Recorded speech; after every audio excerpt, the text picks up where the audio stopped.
Assalamualaikum warahmatullahi wabarakatuh. Bismillah, walhamdulillah, wassalatu wassalamu ala rasulillah wa ala alihi wa sahbihi wa man wala. Pada video kali ini saya akan membahas tentang perbandingan ringkas gramatika bahasa Semit, yaitu bahasa Ge'ez, bahasa Suryani, bahasa Ibrani, dan bahasa Arab. Kita akan mulai dengan bahasa Ge'ez. Untuk bagian pertama kita akan membahas tentang nomina.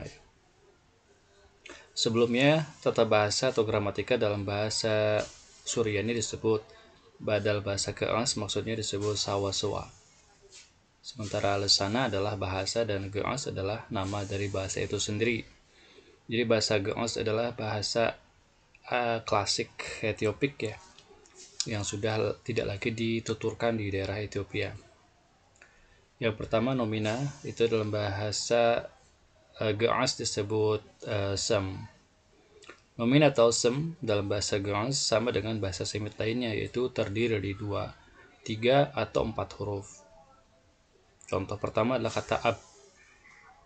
Ab ini artinya ayah ya. Dia sama dengan bahasa Arab, bahasa Ibrani, dan bahasa Suryani. Kemudian yang kedua ada kata bet, artinya rumah. Kemudian ada kata nagush yang artinya raja. Untuk bahasa Ge'ez ini, untuk kata raja ini berbeda dari bahasa Ibrani, Suryani, dan bahasa Arab, di mana ketiga bahasa lain itu memiliki 3 akar kata, yaitu mim, lam, dan kaf. Sementara bahasa Ge'ez ini berbeda jauh, yaitu nagush. Mungkin kita pernah dengar seorang raja Ethiopia di masa Rasulullah SAW bernama atau bergelar An-Najashi ya. Jadi nagush ini ada kata lain yaitu Nagashi ya, Nagashi yang berarti raja. Kemudian ada kata lesan. Kemudian sawasaw. Sawasaw ini tadi gramatika ya. Ada masahaf. Masahaf itu buku, dan juga samai ini langit. Sama seperti atau mirip dengan bahasa Arab, sama bahasa Ibrani Shamajim, bahasa Suryani Shemaya. Dan yang terakhir adalah Egziabher.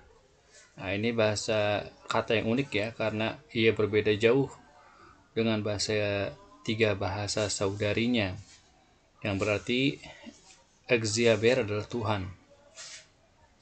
Kemudian gender pada nomina dalam bahasa Ge'ez tidak seperti dalam bahasa Semit lainnya. Gender bersifat fleksibel, yaitu bisa maskulin atau feminin, tergantung si penulis. Kita lihat contoh pertama, misalnya ada kata bet. Bet ini maskulin, cuma dia bisa feminin dengan melihat dari kata sifat yang mengikutinya. Bet kebur, artinya rumah besar. Atau bisa kita tulis dengan bet kebert, rumah besar. Nah, kebert ini adalah kata sifat atau adjektiva untuk feminin. Ini boleh-boleh saja dalam bahasa Ge'ez. Contoh kedua adalah kata hagar. Hagar ini artinya kota. Dia sama dengan bahasa Yaman kuno, di mana kata kota itu sama, itu hagar.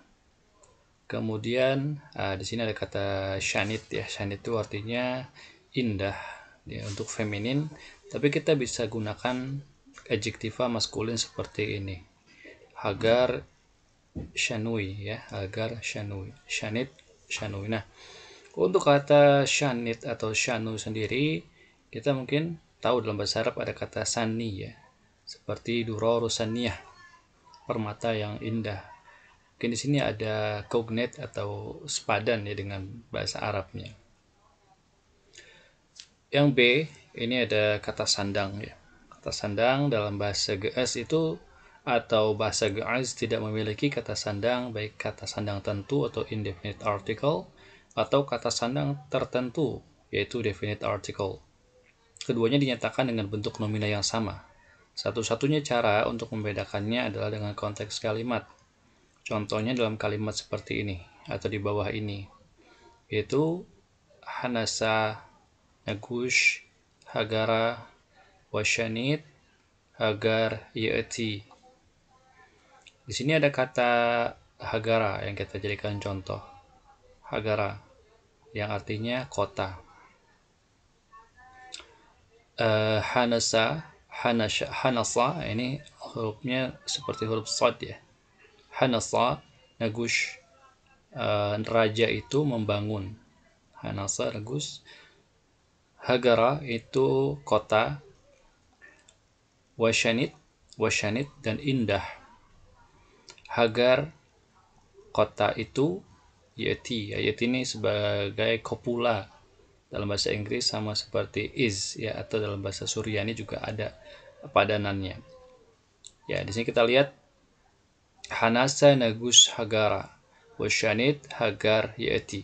Nah, di sini juga ada perbedaan antara Hagara dan Hagar. Ini akan dijelaskan di video berikutnya insyaallah. Kenapa Hagara, kenapa Hagar? Nah, di sini jadi contoh adalah Hagar ya. Yang pertama kita bisa artikan adalah sebuah kota. Sementara di Hagar kedua adalah kota tersebut, yaitu kota yang dibangun oleh sang raja. Kemudian untuk pemisah atau spasi dalam bahasa Ge'ez ini dipisahkan dengan titik 2. Nah, dan diakhiri dengan titik 4 seperti ini. Contoh kedua misalnya bo beesi, babet,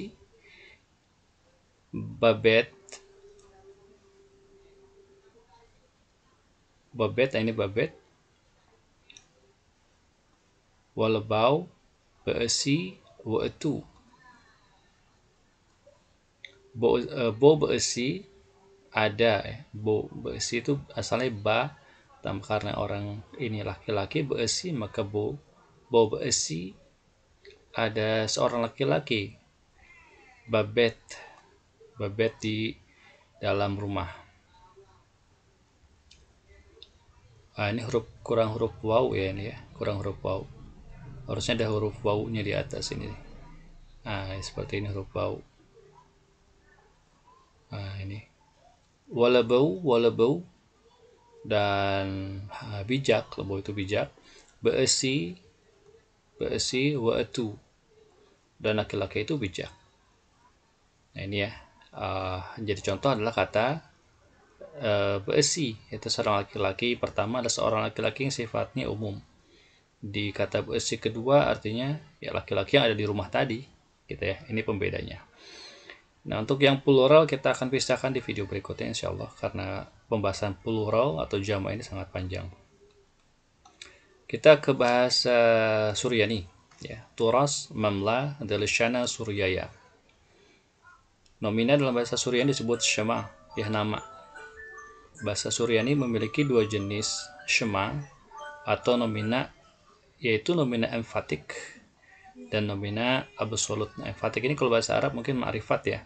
Ma'rifat, absolut ini nakirah. Kurang lebih seperti itu, walaupun ada perbedaan ya. Nomina emfatik umumnya berakhiran as atau te untuk feminin, sementara nomina absolut tidak. Kita lihat contohnya untuk nomina emfatik, ada kata bra, artinya anak laki-laki. Ada kata baita, artinya rumah. Malka, artinya raja. Nasya, artinya manusia. Ini ada huruf alaf yang tidak diucapkan. Ada linea okultan di sini. Kemudian ada zavna, artinya zaman atau masa atau waktu. Ada ateta, artinya perempuan atau wanita. Ada medita, artinya kota. Kemudian absolut. Bar, kalau kita dalam bentuk absolut menjadi bra menjadi bar. Kemudian baita menjadi bet. Malka jadi melek. Nasya jadi nash. Zavna zvan. Atata atat, dan juga medita jadi medina. Nah, di sini perlu ketahui bahwa absolut ini tidak sama persis dengan indefinite ya. Seorang anak laki-laki, enggak, ini berbeda dalam bahasa Syriak. Kita lihat contohnya. Amar gavra bamedita.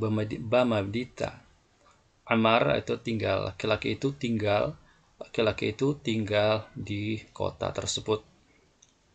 Kemudian yang jadi contoh ada kata gavra. Nah, di sini gavra dalam bentuk emfatik Tapi maknanya adalah indefinite ya, seorang laki-laki, kita tidak tahu siapa, tapi dinyatakan dengan bentuk emphatic. Kemudian yang kedua, is bekol Medina Gavra. Is bekol Medina Gavra. Ada laki-laki bekol Medina di setiap kota. Nah, untuk kata Medina di sini penggunaannya adalah absolut. Mengapa demikian? Jadi absolut itu terbatas penggunaannya. Biasanya dia ada di kata setelah kata kol. Kol Medina, kol bar, kol bet, kol atat, kol zeban. Jadi tidak bebas seperti emphatic ya. Artinya di setiap kota. Kemudian contoh ketiga adalah hana namosau dalaha. Ini adalah hukum Tuhan. Nah, ada namosa bentuk emphatic yang artinya hukum. Kita bandingkan dengan kalimat berikutnya. Dala namos. Nah, di sini gunakan absolut. Untuk frasa-frasa jemuk seperti ini ya, dala namos yang tak berhukum seperti itu, dala namos. Yang terakhir ada frasa kol yom juga sama ya. Setelah kata kol kita gunakan absolut yang harusnya yoma menjadi yom. Gender dalam bahasa Suryani ya sama sebagaimana bahasa Semit lainnya. Ada dua jenis gender dalam bahasa Suryani, yaitu maskulin dan feminin. Umumnya nomina feminin ditandai dengan huruf ta pada akhir nomina. Kita lihat di sini malka laki-laki, malkta perempuan, raja dan ratu ya, malkta ratu. Kemudian bra anak laki-laki dan barta anak perempuan. Ketaba buku, egarta ini salah belum saya ganti. Egarta artinya surat. Kemudian gabra laki-laki dan ateta perempuan. Kemudian ada abba laki-laki, ada emma artinya ibu ya. Nah, di sini tidak ada tak. Tapi di sini kita lihat nekhbotanayanya atau femininnya memang pada hakikatnya perempuan gitu ya. Jadi tanpa tak pun kalau memang maknanya perempuan sudah cukup. Kemudian ada aha, ini artinya saudara laki-laki, dan hatta saudara perempuan. Yang B kata sandang, sebenarnya huruf alaf yang ada pada akhir nomina merupakan kata sandang tertentu dalam bahasa Suryani. Namun, lambat laun huruf ini kehilangan fungsinya sebagai kata sandang tertentu sehingga tidak dibedakan antara kata sandang tertentu dan kata sandang tak tentu. Kita hanya dapat membedakannya dengan konteks kalimat. Ya, sama seperti bahasa Ge'az ya. Contohnya bena malka madita. Bena malka madita. Raja itu membangun kota. Wasyafirai madita. Dan kota itu indah. Wasyafirai madita. Kota itu indah. Nah, madita di sini ada dua. Ada madita yang pertama, ini sifatnya umum, dan madita kedua sifatnya khusus atau spesifik, yaitu kota yang dibangun oleh sang raja. Contoh kedua, it bebaita gabra, wa gabrau abah. It bebaita, di dalam rumah ada seorang laki-laki. Nah, wa gabra yang gak ada tafnya ya, yang harusnya alaf. Wa gabrau abah, dan laki-laki itu yang ada di rumah adalah abah, ayahmu. Nah, di sini ada kopula yang akan kita bahas lain waktu insyaallah. Untuk menekankan keumuman suatu nomina, kita bisa menggunakan kata had, hada, nashin atau medem. Nah, jadi untuk membuat sesuatu itu umum atau nakiroh dalam bahasa Arabnya ya, kita bisa tambahkan kata hada, had, hada, nashin, dan medem. Medem ini khusus untuk benda mati ya. Kita lihat contohnya. Hazat talyahat. Aku melihat seorang anak kecil. Penegasan seorang anak kecil. Kita bisa gunakan ini ya. Kemudian id bemadrashta talita hada. Id bemadrashta talita hada. Di dalam sekolah itu ada seorang anak perempuan. Nah, telita hadas seorang anak perempuan menegaskan keumuman dari kata benda tersebut. Yang ketiga, emarun, bukan amar ini. Emarun. Emarun hakime nashin. Emarun mengatakan, para hakim itu mengatakan, oh maaf ini betul Ammar ya, Ammar mengatakan. Amarun hakime nashin, para orang-orang bijak itu mengatakan atau telah mengatakan. Kemudian yang terakhir, habli lahma medem. Habli lahma medem, berilah aku roti apa saja. Ya, kita artikan medem ini apa saja, atau dalam bahasa Arab seperti ma. Oke, sekarang kita ke bahasa Ibrani. Duk safa hybrid. Nah, di sini kalau ada garis di bawah berarti dibaca dia tipis ya. Safa hybrid. Nominal dalam bahasa Ibrani disebut shem, sama seperti nama. Nominal dalam bahasa Ibrani secara umum sama dengan nominal dalam bahasa Semit lainnya.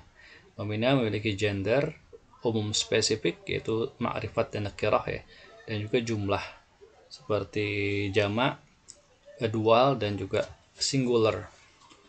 Untuk gender bahasa Ibrani untuk feminin, kita bisa lihat ketika akhiran nomina itu a, at, ot, et, it, dan ut, maka dia feminin secara umum ya.